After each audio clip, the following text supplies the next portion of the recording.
This is Frank, and this is your third training for the Underwriters in Training. Today, we're going to talk about real quickly the Easy Financial Group LLC flyer that will be available to you. Right here, you see there's one of 6 pages. If you scroll down to the bottom, you see a great big blue empty area on the bottom. What we're going to do is we're going to make this available to people so that they can put in their own personal information or the information of their agents so that they can create a handout or a flyer or a mailer piece that they can mail out to many, many people. We're also going to put that information in here so that whoever hands it out can get back to the person that handed it to them.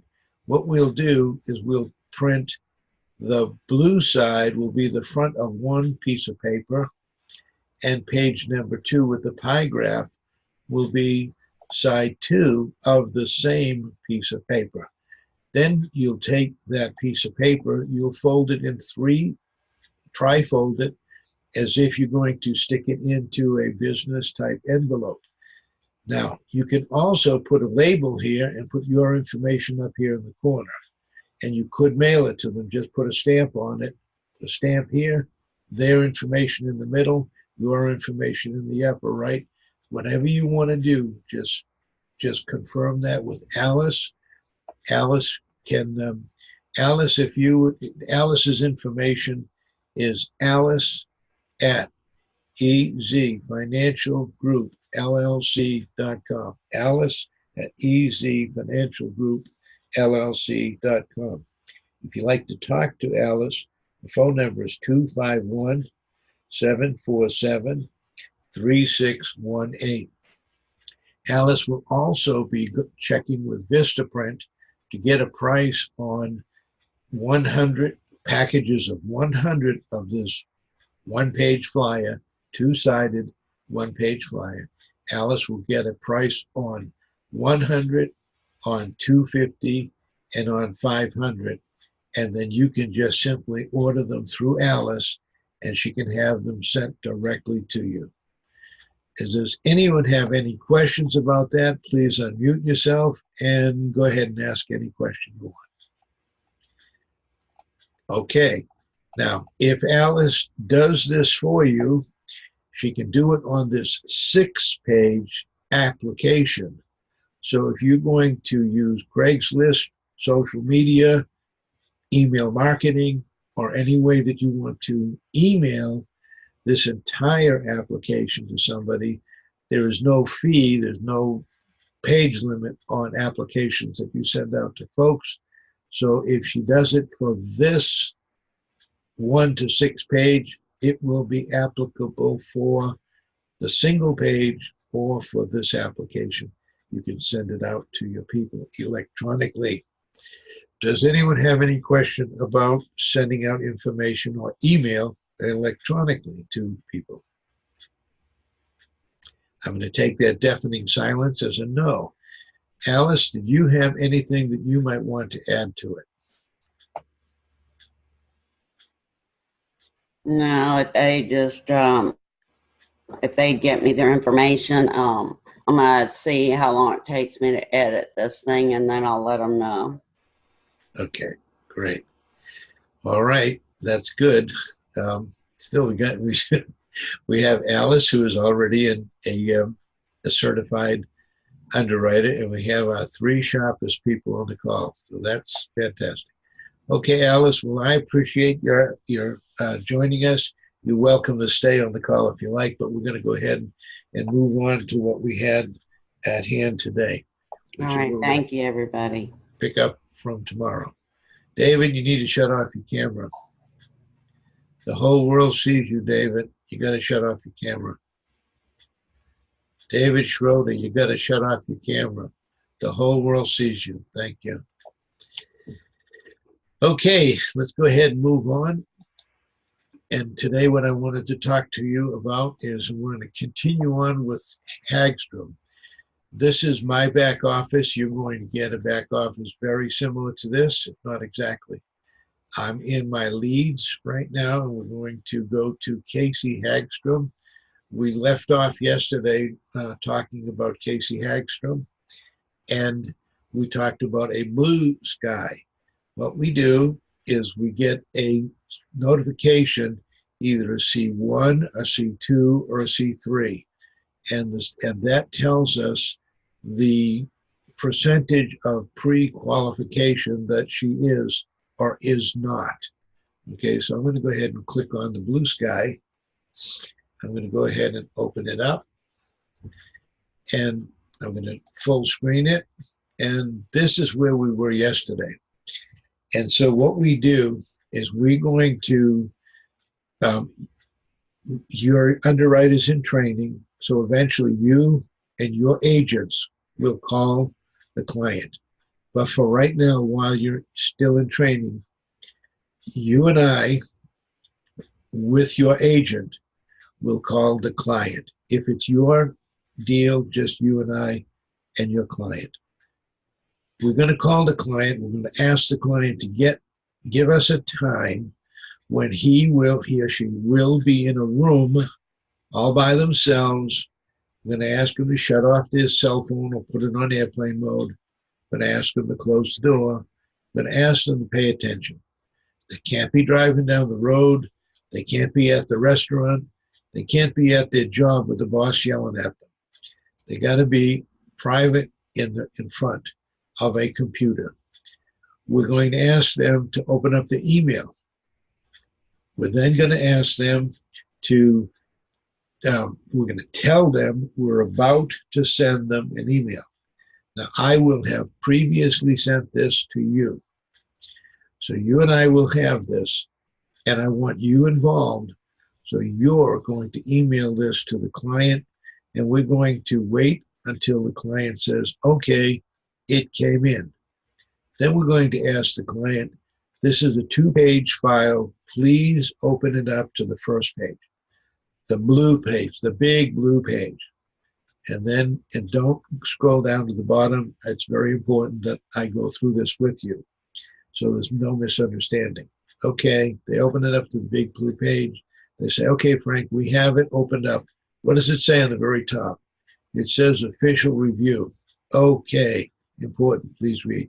Yes, perfect. That's where I want you to be. Now I want you to scroll down a little bit, and I'm not going to say these actual words, but I'm going to tell you, don't do anything stupid, okay? You are approved right now as you stand. If you do anything stupid, you can knock yourself out of approval.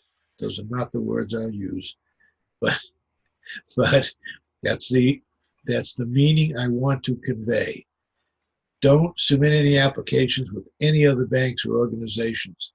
Don't increase the amount of debt on your credit cards. Don't allow any late payments. Any one of these things will knock you out of the approval that I have for you right now. Don't do it.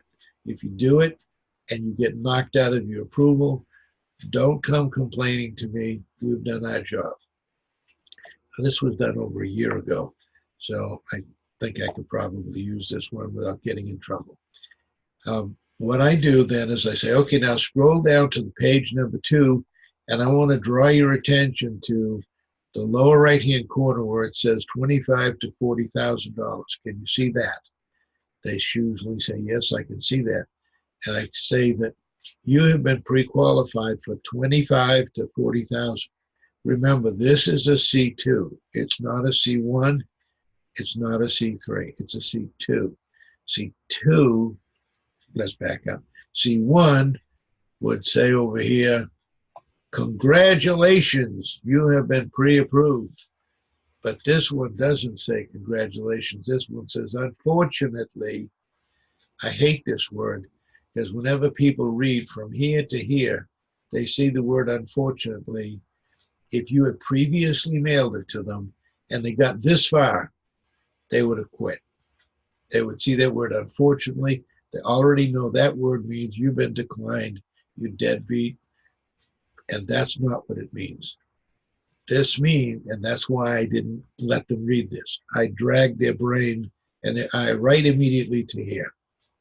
Okay, so the unfortunately is they have some stipulations that they need to meet. So the stipulations on Casey, in order for Casey to get $25,000 to $40,000, business funding only. Business funding only. This applies only to business. It does not apply to her personal FICO. It's only business. We're lending money to Casey's business. It will not show on her personal credit FICO. And if she needed to get a credit partner, which I'll cover in a minute, it won't show on her credit partner's FICO. It'll only show on her business paydex. So here's what happened. She has a Bank of America for $4,997 out of $5,700. She's got an American Express of $11,649 out of $11,600. Oops, she's overboard. And she has an independent savings of $7,373 out of $10,800. So she's pretty maxed out. She's pretty maxed out. Now, if she pays down the BAA to $22,500 and the MX to $6,000 and the independent to $5,000 without increasing any debt, there's a balancing act for you. You either have to have that much money in the bank or you have to have an angel investor who will lend you that much money without reporting it to anybody. If you do these things, then you will get 25 to 40,000. We are the most conservative company on the planet. They always say 25 to 40, but every single time they'll go 30% above this 40. They will say 40 and under-promise and over-deliver every time. So they'll say 40, but they might walk away with 43, 42, 45, the maximum that they can get for the person. And this is business only. And next is a combination of business and personal. Again, the same things apply as above. They've got to pay it down. But this time, if they pay it down, they can get a combination of personal and business combined for 50 to 70,000. Again, same thing applies. We're going to go 30% above this 70,000.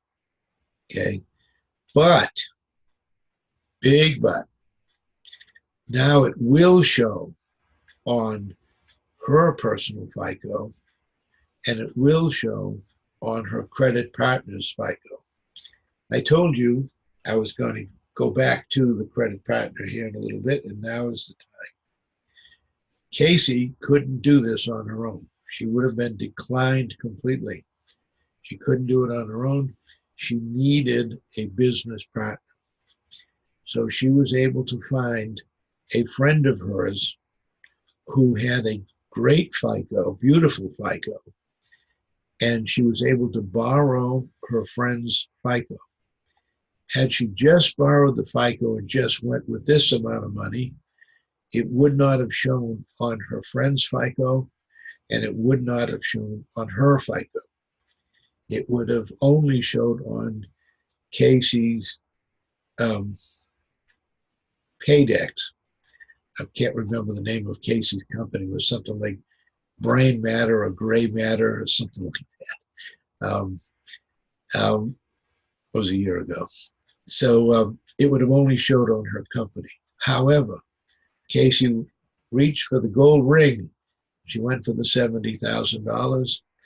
And because she did, now it does show on both her FICO and it does show on her credit partner's FICO. What does it take to be a credit partner?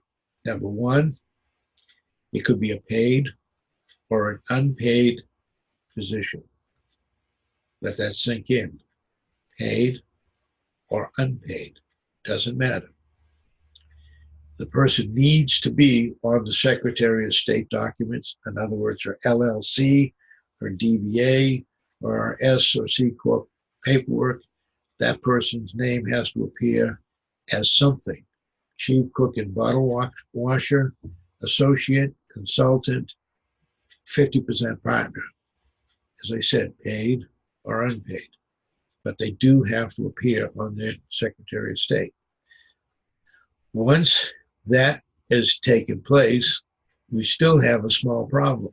We still have to pay down this money in order to get either this number or to get this number or this number. We still have to pay down something.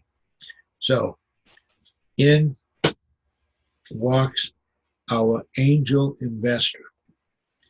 Our angel investor will put up the money without recording the debt to pay down this amount of money.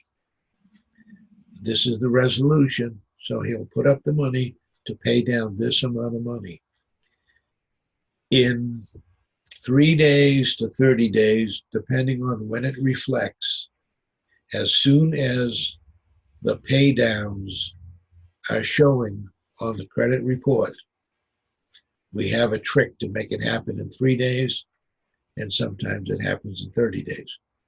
But as soon as it appears that these things have been paid down, we then submit Casey to the funding sources, and they begin gathering this money in 8 to 10 business days, and it can take as long as 21 business days to complete the process.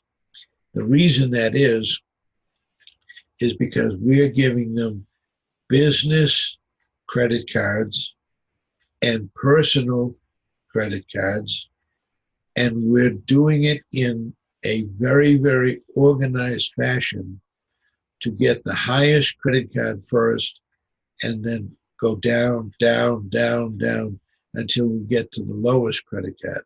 So the first credit card gave her $20,000. The second credit card gave her $10,000. The third credit card gave her $9,500. The fourth credit card, and we just go from the highest to the down, down, down, down until we get to this number, and we always choose more than this number. So when we get to the very last one that gives her funding, she has more than, usually 30% more than the highest number that they wanted. Okay, so that's the end of this section. If there are any questions, unmute yourself, tell me who's calling, first name only, and ask me the question. Frank, it's Dave.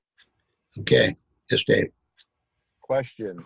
How long is the process to acquire the credit partner to get on the Secretary of State paperwork? How long is that process? Great question. If you have somebody immediately in mind and that person says, sure, I'll lend you my FICO. I didn't say I'll co-sign for you. I'm afraid of co-sign. Everyone's afraid of co-sign. I'll lend you my FICO and I'll do it today.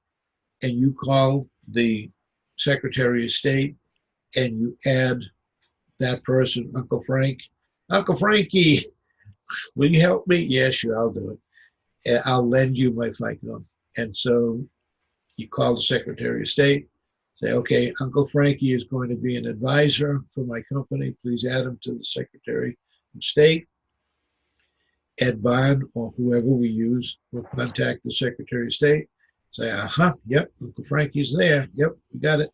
So that could be one day, or it could take you a month to find somebody that says, get out of here, you deadbeat. I'm not going to work with you. I'm not giving you my FICO.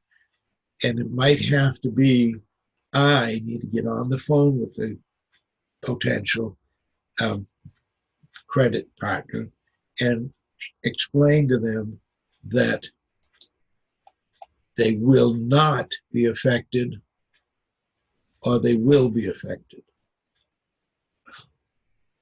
Hi, this is Karen Frank. Okay, Karen, before you ask the question, Oh, um, sorry. I have to tell everyone that we've burned through a half hour yet again. So I'm going to ask you to wait 5 minutes after I answer Karen's question and then dial right back in, same station, same page. Go I ahead. have an appointment, but okay. So if the credit partner comes in, devil's advocate, if they default on the loan, then it will hit the credit partner's credit report. That's correct. Even if up here where it does not touch the credit partner's credit report, if the borrower defaults on the loan, the credit partner has signed a PG, so they are going to be personally guaranteeing this. So yes, it will come after them. Of course, you got to understand these are unsecured business and unsecured personal loans. They are secured by un. So what can they take away from you? Nothing but un. What can they do to you? Well, they can whack your credit report, and they will. Okay. So you really don't want to do this if you believe you're going to default. It's better just not to do it if you believe that you're going to default. And if you believe that you're going to default, you certainly shouldn't drag Uncle Frankie into it, because he's not going to be real happy with you if you default. Okay, now guys, I have to do the conversion. It's going to take me 5 minutes. Take a 5-minute break, get a cup of coffee, whatever, and come back in 5 minutes. We'll go to phase 2 of today's training because I've got so much to go over. All right, and we're not going to have any problem with people making noise because we've got the top people on the call. Thank you.